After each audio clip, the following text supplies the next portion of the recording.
with me today. We are going to dive into all things media, culture, heritage, all the wonderful interconnected things that you see now in the media landscape. And so I'm really excited to have you with me today. And the first question I always ask right when we jump in is, how would you describe yourself to a stranger or a new friend? What's really important for us to know about you? Well, first off, thank you for having me. How do I describe myself to a stranger? I'm I'm someone who's open-minded. I'm empathetic. I I definitely have a little more of a direct energy to myself, only because I was raised by a New Yorker. But I'm someone who I like to learn about different things, different people, and that's where my open-mindedness is. And um, I, I'm someone who like I always try to help out wherever I can. I feel like so much comes back to those who genuinely help others. So I would say that those are probably the best ways to describe me. I would say. Oh, sometimes stubborn, but in a good way too. Characteristics, though. I feel like if you are empathetic, you have to have a Yeah, little bit of stubbornness to know where your boundaries are. I feel like if you yeah. don't, you like become a person who is overly accepting of certain behaviors. So I think those two things are stubbornness and compassion are good. So about you Yeah. on the other side of it, because I love when people describe in their first answers truly who they are and not their career, because we're so tempted to say, who are you? And it's a cultural thing. When I go to other countries or travel, you ask, who are you? Or it's nice to meet you. And they don't tell you immediately what they do for a living, but we do that a lot here in this country. So more about your endeavors and who you are outside of your personal kind of sphere. So who I am outside of my personal sphere, it's interesting because I feel like I'm the same in my non-personal sphere, like more even on the work side of things. There really is no difference in terms of who I am, but I'm someone who I predominantly work in gaming, but I've also been someone who's worked in entertainment for 13 plus years. I started when I was 17 and I'm 31 right now, and I found a way to incorporate all my passions into a career lane for myself that led me to be a broadcaster. So, not only is that something that, broadcasting and being a content creator are predominantly what I do, but also I work with various different companies, gaming companies. I'm invested in 3 gaming companies, but I also work with some of the biggest video game publishers in the world. And so it's crazy because how I view it is I've I've gotten these opportunities and I've gone a long way in my career just from being myself. So, it's so fascinating sometimes when you do see some people who have different personas for their work versus themselves. While for me, I'm exactly the same. That is ideal, right? That you can be Yeah. 100% authentic inside and outside. And I especially feel that in the lens of diversity within gaming or within the media industry, because so often to get into it, you've seen people adapt themselves to a way that I'm like, Mhm. well, now you're not special, or now you have nothing that's setting you apart from everyone. You've taken away, you've diluted your uniqueness. So, how did you break into the industry and kind of maintain that authenticity throughout? Yeah, so I broke into the industry. It was pretty organic because I've been a gamer all my life. And like I mentioned before, I've worked in entertainment for quite some time. So I already have, I already had very unique value points. Right. And I think also just the perspective that I have as a person was something that really helped me to break into the industry because I like to always say, even though like it's probably bad to say, but I joke around about it all the time, is like I'm kind of like the diversity and inclusion golden ticket for people because I'm so diverse and I hit multiple different marginalized group. I probably hit Yep. like 4. And all 4 of them are celebrated throughout the year. So I laugh when I say that, but I also think that that is something that's always been a strength of mine because I can communicate the different situations and scenarios that happen within these different marginalized groups. And so, how I started was a friend of mine, Jeff Eisenband. He asked me to co-host a Twitch show for NBA 2K League, which is the NBA's esports league. And I said, sure. And I started that. And then eventually I met my friend, Brandon Brathwaite, who was a producer at Cheddar. I auditioned, got that job. And then it was kind of from there that it was just a trickling fact. I didn't really expect it to go to where it is now in terms of my career. I just genuinely enjoy talking about video games and talking about esports and talking about like the cultural lens of gaming. And so from there, I eventually signed with CAA, and then it kind of took off, but it was a very organic approach. But I will say that like my experience prior in entertainment really helped me to open up the door. Um, I would say much quicker in a shorter span for myself. That makes sense too, because you had, and when you talk about this diversity and inclusion, like unlock, we've all been there, right? Where there's an element, I actually don't think it's as tokenism as people think it is, because I think you got hired on the basis of one understanding they had of you, and then the full intersectionality of who you are starts to, like, they see that as they work with you, and you're like, oh, you fit into this, and so I think it's a complicated thing, diversity Yeah. in any industry it can be. But it's also exciting to see the evolution in the gaming space. I mean, to see how gamers are represented, even in media. Like, to have someone in media who looks like you talking about gaming is still a rarity, I think, for a lot of individuals. I know that. What have you seen in terms of the evolution of this space from when you were 17 all the way to now, like the evolution? So how gaming has evolved, it's evolved in so many different ways. I always equate to the evolution of gaming. It's very similar with the trajectory that we've seen with hip hop, where it was something that was a little more niche. It was something that, certain generations didn't understand. It was viewed as a bad thing. But it started to build over time. And as younger individuals who started gaming, back early, late 70s, 80s, and, during one of the booms, which was the 90s, that those people became older. So then you have like a whole demographic of people who are now in the workforce and in certain areas who understand gaming. And so it really has transformed into not just being something that, you is a waste of time that you play in your parents' basement. Like now it's something that is very universal and is something that every single person, pretty much almost a good amount of people in the world have talked about, interact, or engaged, or played themselves, played video games themselves. So it is something that's becoming a primary entertainment, and it's mixing with other forms of entertainment. It was already kind of happening, but the problem is that there are people who they themselves weren't well equipped to present it in a multimedia form. And we saw that with different adaptations in the 90s. But now we have people who grew up and who are in these positions who they themselves are gamers and understand gaming. And so now we're seeing it being incorporated into multimedia forms. And so it's kind of one of those things where you can interact with video game IPs anywhere, everywhere, at any time. And that's pretty much what entertainment is in Yeah. general now. Like they want it so that you engage with entertainment anywhere on any platform at any time. So it's just it's like the same way that like hip hop's kind of like pushed into pop culture. We're seeing the same thing with gaming as well. Oh, I agree. I feel like you see it now quoted in movies. You feel that cultural impact. I know at our house it was a big thing when the newest 2K came out and the WNBA players, that they made some of the best players in the game. So to watch that cultural evolution of where you would have talked about WNBA a few years ago, incredible athletes, but to see how they are also leveling up their entertainment factor, and that has now branched out into the gaming industry, is exciting to see that some of the cultural strides we make outside of gaming come into gaming as well, and more diversity. And the Harry Potter game, I'm referencing games I know, so just be patient with me if these are not games. But the Harry Potter game, to watch the excitement around that and the amount of anyone could be in that, you could design any character you could think of, but also that cultural impact of now seeing truly how diverse gaming has become when you see the fans of that game when it was released. It was exciting to see the differences in that space. What would you say to someone who wants to get in the industry? Because things have changed in terms of breaking in now. It does feel like you got in the earlier days of Twitch when it was a little different, and now it's changed. There's so many more people on the platform. Yeah. What are some ways you'd say to break into someone who's young in the industry?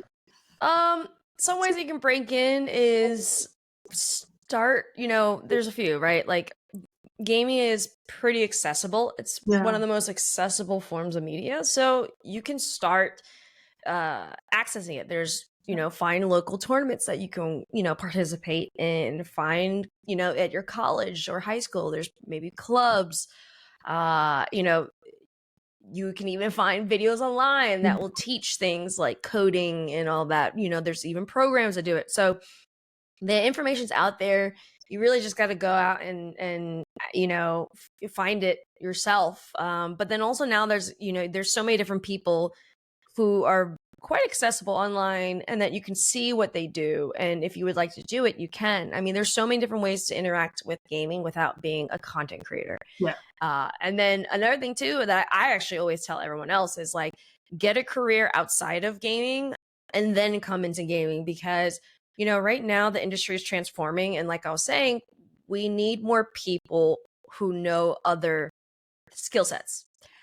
Because we are tapping into the music industry, we're tapping into sports, we're tapping into so many different areas. So we need people who understand those industries as well. Yeah. And so that's another way to get in, is to actually go outside of gaming and work with companies that are not in gaming and who do work with companies in gaming or people in gaming. And that can be your way in too. You don't have to directly just jump in. There's other ways to build your skill set so that you can find a way in yourself. And even like, I tell people all the time, we need lawyers, we need accountants, we need so you can find a job and could find a way to incorporate it into gaming, because we do need these roles too. So it doesn't have to just be a very direct gaming opportunity. You can build your skill sets and then find a way to bring them in. Love that. More marketers in gaming too. I feel like when I see the additional, I'm like, you could use diversity in marketing in gaming quite a bit. For someone, you talk about your role and you're honestly in front of people. So you represent a lot of people's aspirations in the industry. How does that feel to go from like a 17-year-old who is like, I'm just really love what I'm doing, to someone who you realize is a representation for others and a mirror to others on what's possible? Yeah, I think when I first started out, it was just kind of like, oh, this is a passion of mine. Like I'm going for it. And it wasn't really until, I was vocal about it, but it really took me to be vocal in 2020, where there were a lot of different things that I was noticing and that I didn't like and I didn't think was good for the industry. And so I started speaking up. And once I started speaking up, that's when I noticed kind of like the impact that I've had on people who, saw the work that I did, appreciated the work that I did. They would reach out to me, and I didn't really understand the impact, because it was interesting because it was around then that I started to see, for two reasons. One was I had people who hit me up and be like, oh, I remember watching you on Cheddar, and that was the first time I came across you. Or like, oh, wow, I saw you on Cheddar, but now I'm seeing you here and there, and you're speaking up about this. Like, this is great. So it was kind of that point that I realized the not only the influence that I had, but the responsibility I had. And it's a tough responsibility, right? Like when you're speaking up and you have the internet, and the internet, everyone thinks that their opinion should be said.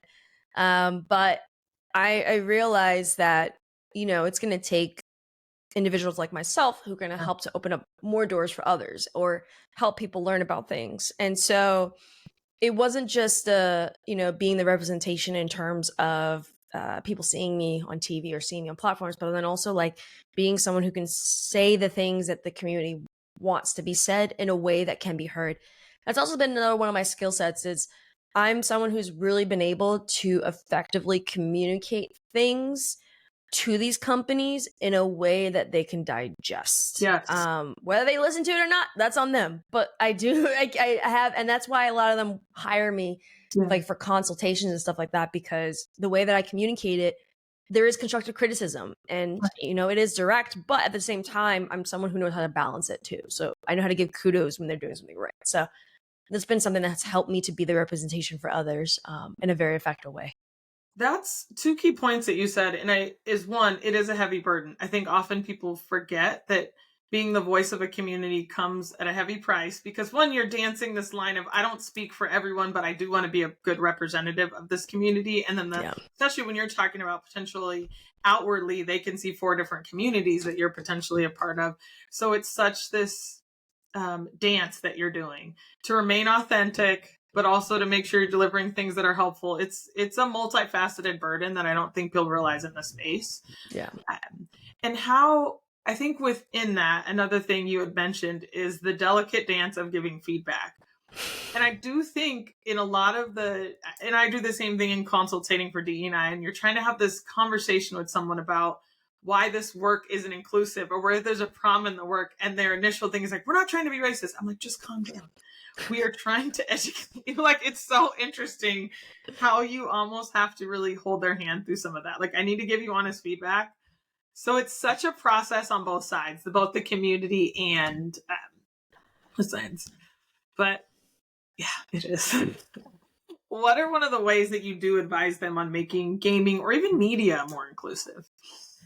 Yeah, so how I do it is kind of like you're saying, it's like you kind of have to, it's very weird. It's like, in a way, you kind of have to start off by being like, hey, I'm not saying you're racist, like, calm down.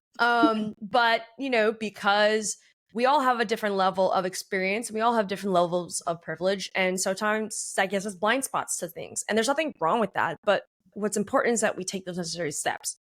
So what I kind of explain to them is, instead of focusing on like solely on diversity, because when anytime we talk about diversity and inclusion, I always let people know, hey, you still have the inclusionary part. It's not just the diversity part. I explain to them how actually focusing on the inclusionary part is actually the most important part, because you can bring as many diverse people into your company or work with as many diverse people, but if they do not feel appreciated or psychologically safe, it does not matter, because you're not going to retain them. And so I talk to companies about focusing on the inclusionary efforts, creating environments where people feel physically and mentally safe, and feel safe to communicate, their perspectives in a company in a constructive manner. And, and sometimes that can be something even like, hey, we need to hire more women. It's a little too heavy on the men's side. Or, maybe it's like, hey, I don't think we should do this project. Maybe we should do a collaboration because we don't have enough Hispanic individuals in our company. Like, and it's not like a job, because like no one's perfect. Like no one's going to have 100% foolproof D&I, but it's so important that you create that environment where diverse individuals, and not just diversity in terms of ethnicity, but even just like regionally, language, skill sets. Like, that's another thing too. Diversity is more than just skin color. And, you have to create that safe space for people to want to come. And so I always, tell them, instead of trying to fill a quota of, hey, we need to hire 5 Black people or this or that, like, yes, these are things that you should be mindful of. But if you're creating that inclusive environment, people feel safe, you are naturally, it's going to naturally help to bring more people, because they're going to know, oh, this is a place that's safe, or this is a place that, oh, look at their executives, like they're just like me. Like, and it's important to focus on that while creating, and continuously creating a company where everyone is mindful of their actions. And so I always that's why I try to tell them, like, focus in on that versus like, okay, we need to hit this quota. It's like, no, it's everyday actions that create that environment where people feel included, people feel heard, people feel appreciated, and they feel safe. And that's the most important thing. I mean, you had like 7 gems where I'm like, yes to that. Let me book more. It's so true. I do feel like there's this outlining effort in DE&I that happens where they're so focused on numbers, quotas. And I'm like, does the team that faces the client have any understanding on how to interact with their customer base, right? Like, at this point, are we even reflective of our customer base? And so it's always fascinating when they're not even reflective of their customer base. So I'm like, even purely from a numbers base, do we have age diversity here? Are we all taking it from one perspective? do we have, to your point, geographic locations that we're looking at? I saw an analysis of language in gaming, and they were saying it either comes from New York or California, because those are the only, so the language patterns in gaming only match those two. And I thought that was fascinating. Like, even when they do an international game, typically it mimics those two speech cadences, because that's where the designers are, or that's where they hire the voice talent. And so little things like that where you don't maybe notice it, but how does that change someone's gaming experience? This isn't a 2-hour movie. I mean, the amount of time I think a game gets in my house, this could be years of playtime. And so how do you engage? How do you make that more inclusive? And to your point about belonging, like, hire as many people as you want, but if there's not belonging there, they're not contributing, they don't have a seat at the table. So just excellent points. On the back end of that, what stereotypes and misconceptions do you see in the media impact, or the media that impacts gaming? So for a while, they were like, there's no women gamers, and all the stats, if you identify, however you identify, is it's still about 50 split. Last time I saw it was pretty close in terms of gender. And then they were even saying, like, the makeup, how the diversity in the group, when you look at purely racial and ethnicity, how much that has shifted over the years. So do you think there's misconceptions or stereotypes in gaming that have slowed progress? Oh, I mean, there's misconceptions all the time in gaming. Unfortunately, I think that, you mentioned one, how there's this misconception about women being gamers. And I also think there's a misconception of, like, who a gamer is. I think a lot of people think gamers have to be people who play, 10, 15 hours a week. Like, it's so funny because I had a conversation with someone and they're like, oh, I'm not a gamer. And I was like, oh, well, do you play any games? Like, yeah. And I'm like, what do you play? They're like, Animal Crossing. I'm like, you're a gamer. Like, like, there's even misconceptions about how people identify themselves as gamers. And, there's even misconceptions about, the fact that people think that, like, I still think there's this weird misconception where it's like, oh, kids who play video games aren't social, which it's not true. Actually, gaming is one of the most social things. We've seen it during 2020 where people resorted to playing video games to stay connected with people during the quarantine. And so, and then there's also plenty of people like myself. Like, I play video games definitely 10 hours a week. And I did that when I was a kid and I was a straight A student. I got academic and athletic scholarship. Like, every kid is different. And so when you kind of push a bunch of individuals into one kind of grouping of, oh, these are gamers are antisocial, it's like, no, because, like, if you look at the evolution of gaming, usually people will meet their friends online playing video games. Yes. And then they will go to a conference or a tournament and engage with them in person. So they actually meet them in person. And now we're in an environment where it's possible to make friends online and then eventually meet them in person. But that friendship is still the same as if you just meet them in person. Like, I've met some of my closest friends online first during 2020. And then eventually, of course I met them in person. But then it's like, there's no difference in terms of my friendship with them versus my friends when, friends I grew up with. Right. It's how people are building friendships and how people are building communities is very different. So there's definitely misconceptions around that. Now, I do believe there has to be balance, right? Like, I play video games, but I also go outside and touch grass. And so it's important to have that balance. But I think that there is still misconceptions about, like, kids and how it's so antisocial and, like, but it's not. It's just a different form and way that people communicate now. That's all it is. I also think it's a great, to your point, a cross-generational way of communicating. My mom would laugh. This woman is a Costa Rican hippie, like, but is obsessed with Pokemon to a level that her account is, like, super valuable because she travels everywhere. She's, like, obsessed with Pokemon, real deep. But it is she has Pokemon friends who look nothing like her. She's got, like, 19-year-old friends in another country, 50-year-old friends in another country. And she's like, my Pokemon buddies, talks to them all day. And they're everything from lawyers to just all different jobs, right? Yeah.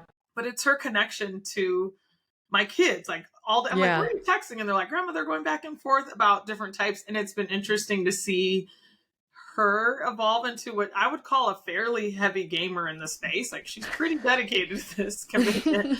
But it's been such an unlock. And so as a parent, it's been hard for me at times. To your point, kids have straight A's. They also play sports.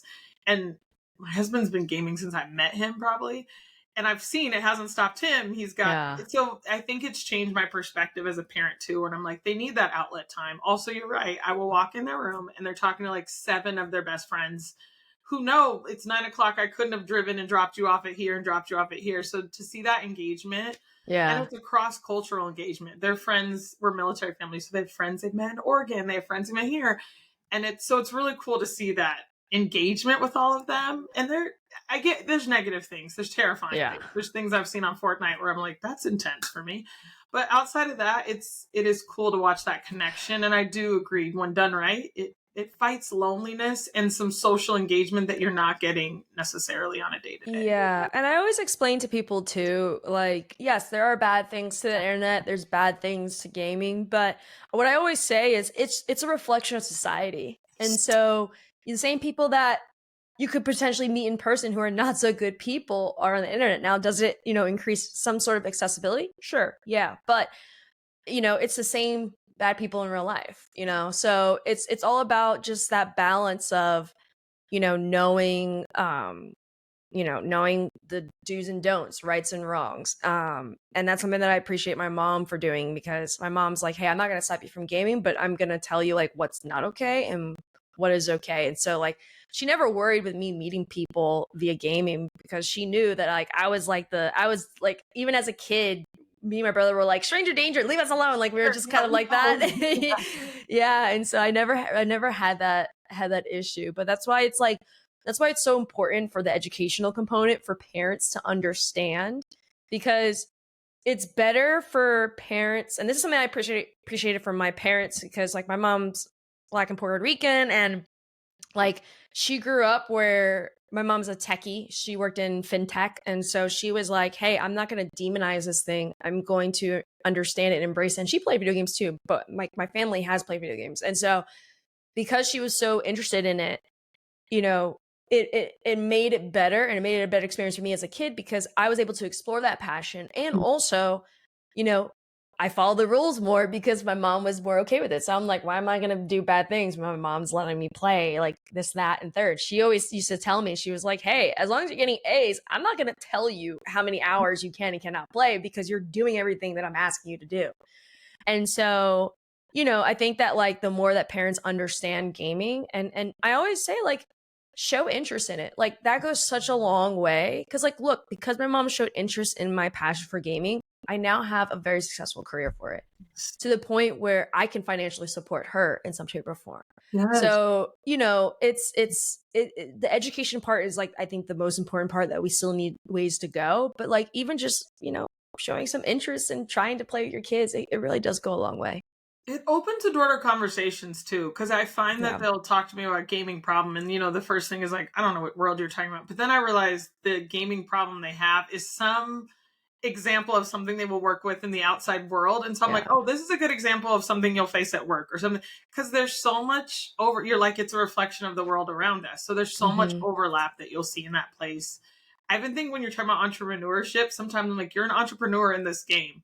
So think about it from that perspective, and to watch their minds like, oh, this has application to the real world is fascinating to watch. Question on the metaverse. So culturally, what is adoption going to look like here? Because I think in all hopes, Meta was like, this is going to be something that's really big. We have the headset. We have to, even the launch into the business world where they're trying to get you to sit in conference rooms. Not saying it'll never happen. It's just adoption has been slower than I think they're hoping in this case. And then Apple just released their new headset, which was a pretty penny as well. So, well, it's funny because I think even calling it the metaverse is ridiculous, because like I always tell people, like, everything that we were seeing in terms of this metaverse conversation, it's literally what gaming's been doing for a long time, right? Like, you see early adoptions of like Sims and World of Warcraft and other games, that started to show this immersive experience, this, engagement of connections, Grand Theft Auto. Like, video games have already been doing that. So to me, it's so weird that they're trying to put another word and present it something differently than like what gaming's already been doing. Like, gaming pretty much set the foundation. It's now it's about what's next after that. Like what does it go to? And What you doing in here? Who you talking to? so, you know, I think that there's still is misconceptions about the metaverse. Yeah. Like when people saw Ready Player One, they were like, "Oh, we're gonna have this experience of VR, and you know, it's gonna be immersive." Like that's not gonna happen for a while. Nothing. I don't see that happening for like maybe 10 to 20 years because like we just got to this very very advanced graphic immersive experience with 3D audio and gaming, and it's been what 10-15 years. Yeah. So like I don't see VR being that big thing, but I do think that like the next steps in the metaverse is going to be driven by video games for sure, 100%. I know. I see it the same. I feel like it will happen eventually. I think the technology of headsets will have to get a little lighter to make that to warrant. So I think there's some innovation ahead in that space quite a bit. Mm-hmm. I am curious what it looks like living an alternate life in this space. Like how quickly does that happen? But you're right. We've been living submersive video game. I was a huge Sims fan back in the day. So it's been a while that we've lived in that space as well. Yeah. All right. I will be on time. I will not bring No my worries. mouth this whole time. So we're going to do rapid fire questions. Yes. Favorite video game to play? I know it's always hard. Oh gosh, that's such a hard question for a gamer. Favorite video game to play? I would say right now it is Diablo 4. I've been playing a lot with my friends. It's challenging, but it's not stressful. There's some games that are stressful, but it's not. So I really enjoy playing that game. All right, and game you've played, who's gotten the most play hours out of you think, over your lifetime? In terms of game? In terms of playtime, like what game has gotten the most? Oh gosh, most playtime probably for me, probably like Call of Duty. I've been playing that for a very long time with my friends, so probably like Call of Duty titles. Oh yeah, my husband's in the Air Force. There's a whole house down the street from us that I swear they just play Call of Duty all the time. I can't, like they just have screens set up in there. I'm like, what are you guys doing here all day? Let's see. What is one celebrity that you haven't worked with that you'd love to collaborate with? One celebrity I haven't worked with that I would love to collaborate with. Ooh, that's a good question. The ones that that's a good question. It's the one that I had, the one I really wanted, I already you got some good ones. I'm like, I had you know what? I would say Cardi B because, funny enough, actually, Cardi B was the first celeb that I worked on a series that I was producing. It was the first time that I gained my TV producer credit at 24, and she was the first person that I did the series with. So I would love to like do it again or do something again with her, kind of bring it full circle. And Offset's a big gamer, so you could do something with her and Offset. Like he's Oh yeah. I've interviewed Offset before. I know his mom. Like they're very much into like gaming being utilized for good to help the community. So that's something I really appreciate about them too. Yeah. Okay. Good choice. And we haven't heard choice. If you could work with any brand, who would it be? I would love to work again with Xbox. I really enjoyed working with them, and I would love to continue working with them. They're an awesome platform. They're the loyal platform in our house. So, this one's always interesting. What are the least 3 likely words someone would use to describe you? Least 3 unlikely words they would use. They probably would not call me selfish. They probably would not call me boring. And I think the last one would be, let's see, they would probably not.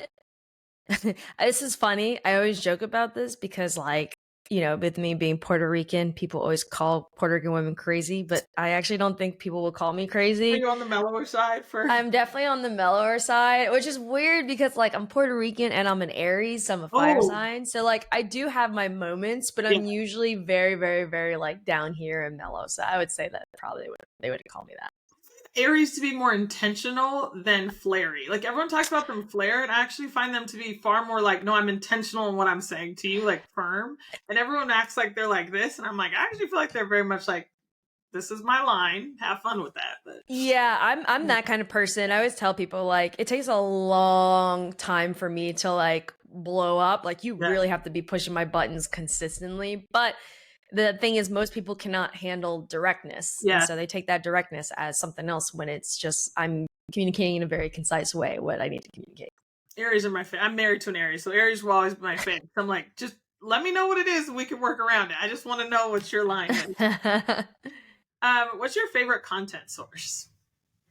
Content source, like TikTok or Twitch or Meta? YouTube. I would say YouTube is my favorite, hands down. I despite what everyone says, I actually really like long form. Yeah. I find a lot of fascinating content on YouTube and dive into it a lot on YouTube. Agreed. You can learn anything too. Like that's my favorite thing about it. Is like I'm curious about this place, and then there's a wealth of knowledge. That's my favorite. Mm-hmm. If you devoted the rest of your life to a social impact cause, what would that cause be? I would clean water for everyone, because water is so essential for life. So I would go towards that cause. Yes. It's even essential for like technology when you think about how much water. Yes, we need it for a lot of things. And then almost second to last, you have $300 to spend. You have to spend it on something selfish. It cannot be philanthropic. What are you buying for yourself? $300. What can I buy with $300? With inflation, it used to be a plane ticket, but I feel like now with inflation, yeah. yeah. I mean, it could be like a short trip. Short trip, yeah. I probably would buy. I would go to a Michelin star restaurant and I would spend it on that. I love food. So experience. That's what I love, an experience. And then last, and I hope this answer is good. Would your 12-year-old self think you're cool? Oh yeah, 100%. I still play video games. Yeah. I mean, even kids now think it's cool that I have a career in gaming. You have high cool. I told my kids, I'm like, you listen to who I'm interviewing, and they're like, what? And they give me a list of questions to ask, and I'm like, I'm not going to ask those, because they were literally like, how do you beat this? And I'm like, no, that's not. Don't ask those. Yes, 12-year-old, you would definitely think you're cool. So I'm glad to hear. I sometimes ask that question. We're like, I don't know. I'm like, don't hem and haw on that. Like, you're clearly your 12-year-old self. You're amazing. Right. Well, where can people find you? How can they reach you? All those good things. Everyone can find me at Erin A. Simon on all social media platforms. And you can find me, if you Google Erin Ashley Simon, you can find me on there too. Yes, and your podcast is good, so go listen to her podcast. Oh yes, Real Gems with Erin. Thank you. I guess my podcast. I have a podcast called Real Gems with Erin, where I sit down with various different kinds of creators to talk about what it means to pivot and what is it about their life and the real about their careers. And some of them are friends, and some of them are new acquaintances. So it's been exciting, and I'm excited to keep continuing it. And you can find it on YouTube as well as all audio platforms. Yes, go listen, watch. Very good, great guests. Some local Portland guests that really got me like in my feelings. So I was like, oh, I know where you grew up and things. So excellent work. Well, thank you for honoring me and being on my podcast and letting me ask you 1,000 questions about gaming in your life and culture and all those great things. You're incredible. And so thank you. Thank you as well.